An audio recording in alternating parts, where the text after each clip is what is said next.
comment on your wonderful speech in English first, and then I'll respond to his question in the Chinese language. Right, it was a marvelous speech. I fully enjoyed it. But I was thinking that perhaps this trade that we have had since the end of the Second World War, recently we call it globalization, it's actually creating a vicious cycle for all of us. Firstly, we see Western investment in India, in Taiwan, in other places, and then in these places you have the beginning of industrialization. You started to produce industrial goods, and then for export to countries like the United States, European Union, and perhaps to certain extent Japan, and then they started to import this low-cost mass production goods from these they call emerging economies or newly developed economies, and then the market in these countries then are full of the supplies and cheap supplies, and that encourage people to consume, and then at the end of the day you find them consuming more than they produce. So and you link to this idea of financial crisis and bubbles, and that's quite correct. But then you will ask, was this expenses of these consumer goods coming from these emerging economies, and then how these so-called developed countries are going to cover themselves in terms of balance of trade? So what they do, and what they have been doing, is actually exporting their agricultural products and collecting royalties on the intellectual property rights. So with that, they export lots of wheat, corns, and many of the times, often I think, it's genetically modified food products to places like India, Taiwan. I mean, Taiwan is actually one of the largest agricultural markets for the U.S. products. So we didn't have much problem in terms of exporting our industrial products because before 1990 we were not asked to open up our agricultural market.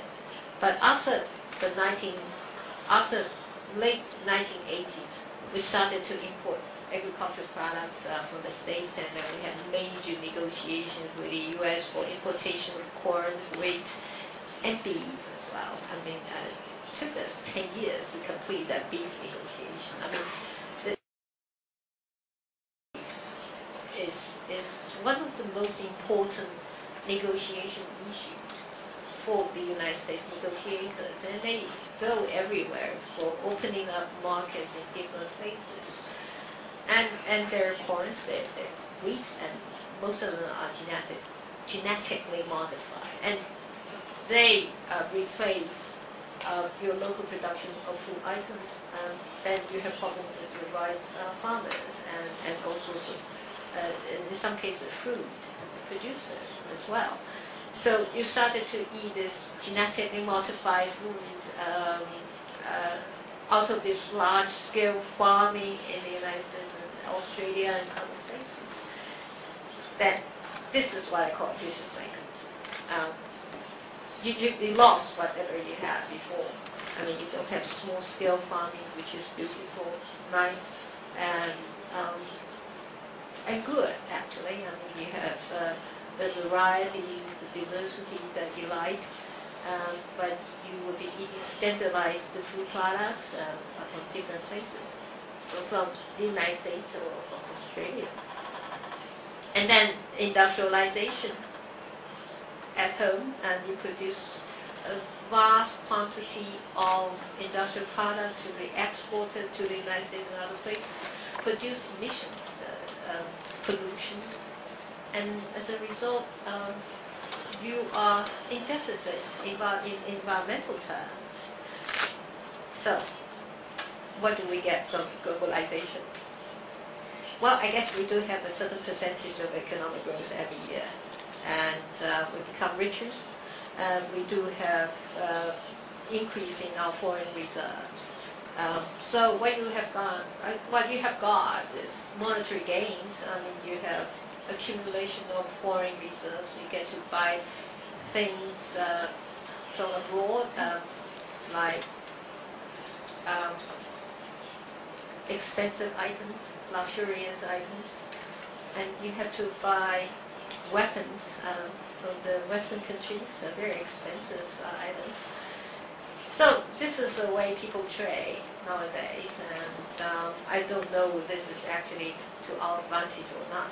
But I must emphasize, in the last century, that is 20th century, especially after the Second World War, Taiwan has been one of the major beneficiaries of free trade, because of free trade we started our industrialization, and we started to grow our economy and become what we are today.